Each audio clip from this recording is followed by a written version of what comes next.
Good afternoon, everybody. Feels like you're looking into a mirror when you look into these things. We're going to first start by praying in, because I think that's the most important thing we can do, and that's certainly what I learned and just keep learning. It's funny how I wrote the book because I thought and I believe and I'm sure that prayer is the one language we all speak, and so. However, I have been astounded, super blessed to find out that, like, not only is prayer the one language we all speak, the one thing that we all agree on, no matter what walk, no matter what language, in the form of religion that we subscribe to or trust. Like, there's just nothing that we can do to kind of begin our process without prayer. And I don't know if it's an age thing. Like, I don't know if it's just because I'm a certain age I feel this way, but I just know for sure that it's just one of the quickest things I can call on. And there are so many amazing spiritual practices. And again, I talk a lot about meditation, always working on bettering and expanding my own meditation practice. But like the title on this video says, I had to pray all the way, that I prayed all the way into work today. I was trying to make it not sound like, oh God, hear my plea. But it does feel like that. So with that, let us take our Franklin prayer for, I was going to say determination, because I feel like, and it's so funny. This is our week. This is day, and I can't put up 6 fingers at one time. And now the video is moving too much. I can't put up 6 fingers. So let's see, 5 + 1 is 6. It is day 6 of discipline. And there are days when I jump on here to speak that I almost say determination, because quite frankly, that's what it has felt like for me. And I talked earlier about how our thought life determines feelings, and that we have a management over that. And so we have to work at it, me included. So let's pray. Increase in us that discipline that discovers our truest interest. Strengthen, and I mean strengthen in us, the resolution to perform what that discipline, self-discipline, dictates. I will let it be. And so it is. So I come to you live. I'm on a little bit of a lunch break from work, and I'm blessed. There's a teacher that's going to come in and work with, what is that? Demonstration lesson. Because I've been subbing in a subject area for which I'm reasonably familiar.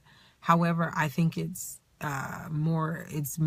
best for our children, our students, that someone who has taught a particular subject area for years holds the credential. I think there's a balance in skill level. I don't at all say that I don't have the skill, but I just know that, having mastery of the content base along with the environmental tools on your side to work with the culture and the environment are important. And I just feel like, the sound, what is that? It's like the sound of one hand clapping. It makes no noise. It's not successful. And so a teacher's coming in to do that. So I've been subbing, and I was, like I said, I think I mentioned here that I was considering taking the position, trying to figure out, whether I would be the teacher all year, or whether I would, then when they started, because they had already put out for inquiries, and they started getting people who were interested in either the environmental science side, which is what the 9th graders take, the regular science side, which is what the 6th graders that I have take. And then physics is the work that we do with the seniors. So it just seemed like people weren't interested in everything. So it seemed like they were going to have to patch it together, which is fine. And I was going to maybe take the physics, but I know one teacher came in and said she could probably do the physics. So we'll see what happens. But with that, I want to talk about discipline. I don't want to talk about that because I won't lie. I will, let me say this about that. Yesterday I didn't have the what appeared to be the greatest day. Didn't feel good. Had an interesting opportunity with the science with the physics students with one of the classes. Certainly, and I feel like I lost everything. I lost the opportunity to remember who they are. I lost the opportunity to remember the truth about me. Everybody, no matter how we're showing up, is whole, perfect, and complete. I talked yesterday about the fact that when we say that, we are talking spirit first.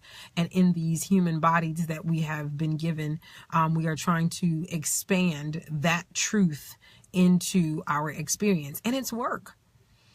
I mean, that's really it. The work is the work. But discipline is our freedom. and discipline is where we can grow. And that's not discipline like get in trouble, corporal punishment. That's like doing the same thing, developing who we are, becoming, there it is, mastery, dominion, and authority. We are mad people. Mastery, authority, and dominion if we say mad. MDA if we say mastery, dominion, and authority. But being able to work toward the mastery of thoughts, mastery of feelings, and that's a discipline. And like I said yesterday, and I said yesterday evening, I sometimes struggle to remember the truth. There are just these moments that come and stuff is coming at you and appearances are coming up, and you not feeling in alignment with what's happening, and what appears to be happening is out of alignment with what's alleged to supposed to be happening. I'll say it like that. So I mean, in short, I can speak plain language. Some kids got on my nerves and I in turn ended up on their nerves, and it wasn't a great mix in the classroom. And my efforts were to push that energy at least into the lunch period and not into the instruction period of the class. And, students wanted to take it there. And it was tough because as a divine soul in a human body, which we all are, I don't want to take it there. I don't want to go there. And I've gotten to a place in my life where I'm realizing I don't know that we really have to. And it takes up bandwidth and it takes up energy. But when I haven't done my meditation work, when I haven't continued to do the work that for which I can reach for my sanctity and reach for, a certain calm in the midst of the storm, then unfortunately the storms of life do rage. And they felt like they were raging. And then today I had a group and it felt like they were raging. And I don't think that teachers are doomed to this life, of these raging storms every day. And, and the thing is constantly I am, the reflections I get are, gosh, you manage them so well. Engagement is high, all these things. Cause yeah, we can do all that, but sometimes it seems like it's at the expense of peace. Like we're all on like the edge. And so I'm just of the mind that I don't think we have to live on the edge. And I'm just thinking the discipline is, again, to know the truth. Everybody in here, me included, whole, perfect, and complete. So the discipline, the self-discipline to remember that in that moment, requires the work of our meditation. And so it takes me back to prayer. This journey that we've been on since around July the 4th, when the book came out, July when the Kindle came out, July the 6th when the paperback came out, and I was looking at the clock, and then when I started doing the audios and then the videos, has been fantastic, because my efforts to reach into myself and prayerfully expose as much light that connects with you guys by praying every day is its own self-discipline. The days where like today, feeling some kind of way, the braids are gone, which, is fine. And then there's no makeup, there's no coverage, there's no lipstick. So feeling some kind of way, and I'm on the phone, I'm not, in front of the computer with this great framing and this great background. But I am determined, which is why that word keeps coming up, that I am going to pray every day. And my prayer is honestly that we can pray together. This morning, as I came into work, obviously because I can't close my eyes and meditate on the drive, then I just prayed all the way. And a lot of times when you're praying in your mind like that, and I don't know about you, other thoughts that are not prayer-like sometimes come up, and that's all I can call them, is not prayer-like. But when those thoughts come up, it is not to fight them. It is to give them the space of release. It is the discipline to remember that every time some of that darkness of our own comes up, that it is the space of release. And that these things, people, we always, and this may be kind of, I don't want to be picky. Sometimes we call them tests, right? And here's the thing. I am okay with the language of tests, but what I say, and it, like I said, I don't want to be too picky and maybe someone will disagree. I don't think that God tests. That's what I don't think. I think that there are just opportunities, that come up based on consciousness. And I'll tell you why I don't think God tests. Because it says clearly in Psalm 139, I have known you, I've probed you, I've made you. Fearfully, wonderfully made, it says, I know when you sit and I know when you stand. In Psalm 139, it lays out clearly how well God knows us. God doesn't have to test us for anything. What, however, is happening is there is always an opportunity to unfold, to grow, for the unfoldment of who we are that is more like God. So God is, for me, not a God of punishment or of test. I believe that there are opportunities that come up that give us a chance to grow in God. And again, I don't want to sound picky. If it's your thing to say God tests and you know what you mean and you're comfortable with that, that's fine. But I work with it because I know that so many things come, all things actually, by right of consciousness. So what are the thoughts that I'm sending out into the world? And the fact is, I don't get a say in necessarily how they come back. So fear, chaos, and disorder, like, certainly I see it present in my like home experience, or wherever. But it could be coming back another way. I said to someone once, people who say like, I'm broke, they may have a ton of money, but then they may not have good health. So that I'm broke is coming back in the form of, not so great health or anything. So the reason that discipline, self-discipline, is so important is because, again, and I said this maybe 3 days ago, and it's for me to remember most of all, our thought life is what determines what buildings are built. Our thoughts are the architects. They are the blueprints of our experience. And so when I'm in a situation for which the monument that has gone up is not one that I wanted to see, in the moment, we've got to deal with whatever is facing us. But after, I'm reflective. And also my work is to be accountable, because what was a challenge also was that the students were having their moment around what they were having their moment around. But the principal then came to me and said, well, the students were, kind of turned up, and I noticed that you kind of go up. And I won't lie, I do go up, because patience is somewhere that I'm learning to work. And, just in terms of classroom tactics, I don't go back and forth with students in the middle of class during a lesson about something that is not related to lesson. And I noticed that energy, happens. Students tend to I don't say but they feel that discipline. They feel compelled. Behavior is compulsive. They feel compelled to want to make their point and want to, dare I say, go back and forth. And for me, I've made those mistakes already.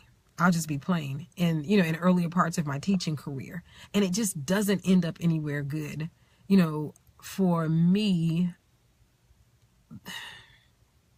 there is the discipline and the self-discipline to know that everything's going to be fine.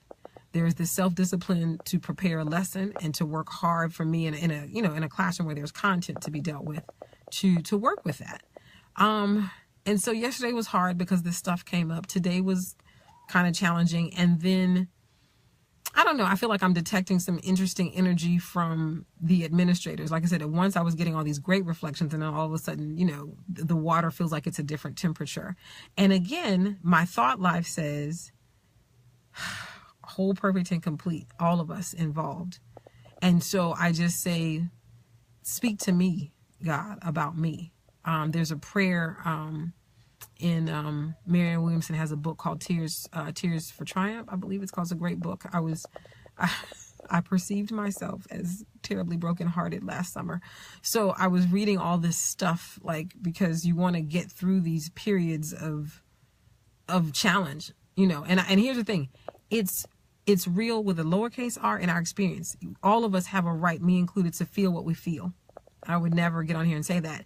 But the prayer I found myself praying on the tail end of my Franklin prayers was, and this is what I want to give to everybody: God, show me who I am to you, so that self-hate cannot defeat me. But just that line, God, show me who I am to you. We all need that. We need to know who we are in God, to God, because sometimes, and we're going to wrap it up here, we confuse the climate for the weather. I heard this powerful line last night. Climate means what is the usual condition. Technically, it's defined as like an average of the average weather for an area for 30 years. But if the climate of a desert is typically dry, If it rains, that's the weather. That's a temporary happening. But we align ourselves, we speak to and we do based on the climate, not the weather. So in our case, the climate is God. The climate is truth. The climate is, for I know the plans I have for you, prosper you, give you a future, give you a hope. That's the climate. The weather is run-ins in the classroom with students. The weather is that person who cut you off in traffic. The weather, is any number of happenings, but the climate is God. And so we discipline ourselves to move based on the climate, not the weather. We discipline ourselves that our thoughts are based on the climate, God, not the weather, circumstances, or events. So that's the work I'm doing. I prayed all the way into work, increasing me the wisdom, the courage, the confidence, increasing me the patience, increasing me all these things. It's my time. I'm so grateful. I saw 8 eyes today. I've never seen 8 before. If you could skate a figure 8. Anyway, we're going to pray out. Discipline, day 6, 5, 1, 6. All right. Increase in us that discipline that discovers our truest interest. Strengthen in us the resolution to perform what that discipline dictates. I will let it be, and so it is. Blessings to your day. Love you all. Thank you so much.